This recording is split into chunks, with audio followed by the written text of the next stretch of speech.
Maintenant, je passe la parole au président de transition de Burkina Faso, Ibrahim Traoré. S'il vous plaît, Traoré. Monsieur Traoré. Camarade président Vladimir Poutine, camarade président chef d'État africain, camarade chef de délégation, bonjour. C'est un honneur pour moi ce matin donc de prendre la parole ici et de vous passer donc le salut fraternel du peuple du pays des hommes intègres. C'est aussi le lieu pour moi, avant tout propos, de rendre grâce à Dieu, Dieu Tout-Puissant qui nous a permis de nous réunir ici ce matin en bonne santé pour parler de l'avenir et du bien-être donc de nos peuples. Je m'en vais m'excuser auprès des anciens que je pourrais vexer dans mes propos à venir. Africanité oblige, les droits d'aînesse, je me dois de m'excuser. Camarades, j'ai quelques questions donc de ma génération, mille et une questions qu'on se pose. Mais nous n'avons pas de réponse. Et il se trouve qu'ici, nous pouvons laver donc notre linge sale parce qu'on se sent en famille. On se sent en famille en ce sens que la Russie est une famille aussi pour l'Afrique. C'est une famille parce que nous avons la même histoire.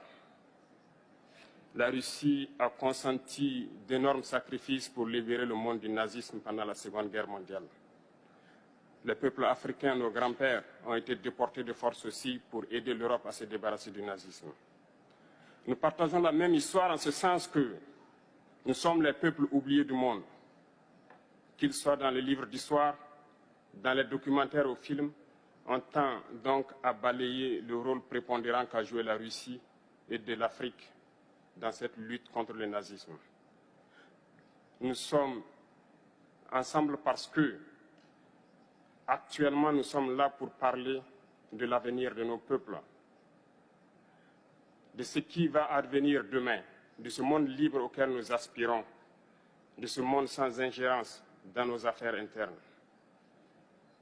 Nous avons les mêmes perspectives et je souhaite que ce sommet soit l'occasion donc de pouvoir tisser de très bonnes relations en vue d'un meilleur avenir de nos peuples. Les questions que mes générations se posent sont les suivantes, si je peux me résumer.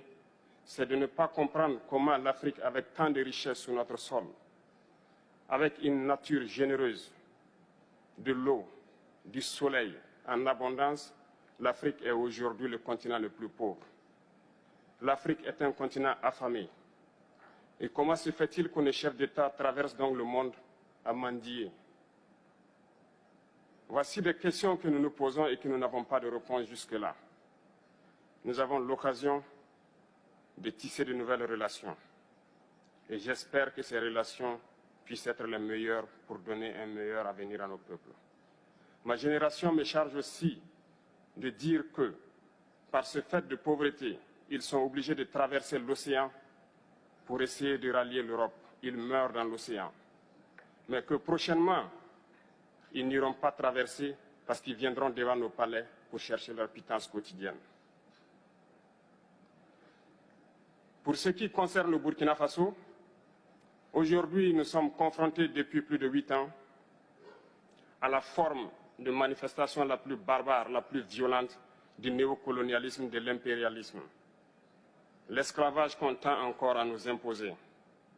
Nos dévanciers nous ont bien appris une chose. L'esclave qui n'est pas capable d'assumer sa révolte ne mérite pas que l'on s'apitoie sur son sort.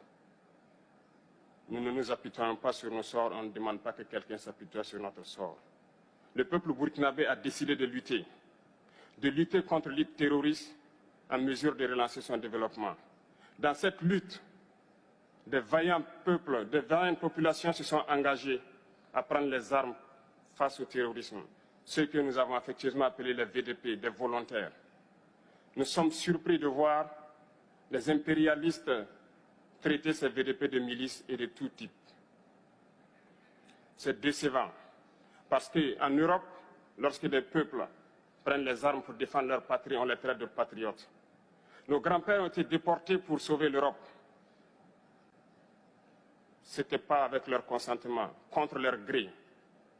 Et bien au retour, on se rappelle bien qu'à Tiaroy, lorsqu'ils ont voulu revendiquer leurs droits élémentaires, ils ont été massacrés. Cela ne fait rien donc. Lorsque nous, peuple, nous décidons de nous défendre, on nous traite de milices. Mais là n'est pas le problème.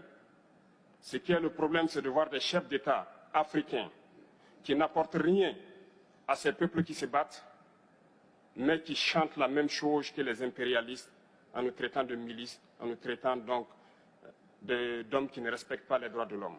De quels droits de l'homme parle-t-on? Nous nous offusquons contre cela et c'est honteux. Il faut que nous, chefs d'État africains, nous arrêtons de nous comporter donc en marionnettes qui dansent à chaque fois que les impérialistes tirent sur les ficelles. Hier, le président Vladimir Poutine a annoncé donc l'envoi de céréales en Afrique. Nous sommes bien contents. Nous lui disons merci pour cela. Mais aussi, c'est un message passé à nous, chefs d'État africains, parce qu'au prochain forum, nous ne devrons pas venir ici sans avoir assuré, pour ceux qui ne connaissent pas la guerre, l'autosuffisance alimentaire de nos peuples.